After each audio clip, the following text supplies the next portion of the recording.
आज इतनी धन की व्यवस्था नहीं है कि आप एक ही वस्त्रों को 5-5 दिन तक पहनते हैं, है ही नहीं वस्त्र। चिंता मत कीजिए, एक दिन ठाकुर जी अनुग्रह कुछ करेंगे। एक स्थिति कांस्टेंट किसी की नहीं रह सकती, परिवर्तन तो होता है, चाहे वो वैष्णव हो चाहे वो संसारी हो। तो केशवदास जी सेवा करते थे। अब धीरे धीरे क्या हुआ, उनका धन जो था खत्म होने लगा। अब सेवा के लिए धन नहीं बचा। उन्होंने कर्जा लेने का मन बनाया कि मैं कर्जा ले लेता हूं। संत सेवा नहीं छूटनी चाहिए। अब बेचारा कोई धनवान नहीं होता, सामान्य होता तो उसको कोई कर्जा भी नहीं देता।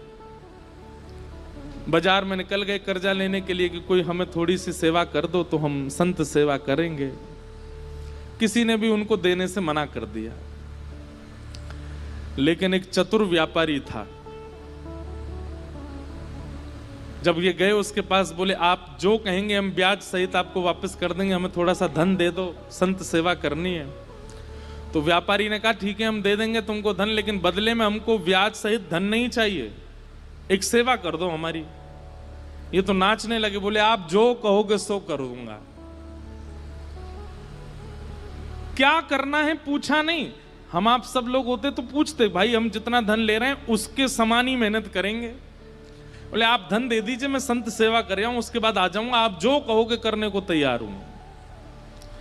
धन दे दिया, संत सेवा हो गई। संत सेवा करने के बाद पत्नी से कह दिया देखो अब अगले 1 हफ्ते के लिए हमारे पास में खूब संपत्ति आ गई है, अब तुम चिंता मत करो, संतों की सेवा पर मैं किसी को कर्जा चुकाने जा रहा हूं। तो कर्जा कैसे चुकाओगे, आप धन तो है नहीं। बोले वो सेवा करनी है, उसी से चुक जाएगा। एक भला आदमी मिल गया, उसने कहा कि पैसा मत लौटाना, सेवा कर देना। केशवदास जी लौट करके गए उसके पास, बोले भैया बताइए क्या सेवा करनी है। आप कहें तो बर्तन मांज दूं, झाड़ू लगा दूं, पोंछा कर दूं, पुताई कर दूं, क्या करना है आप बताओ।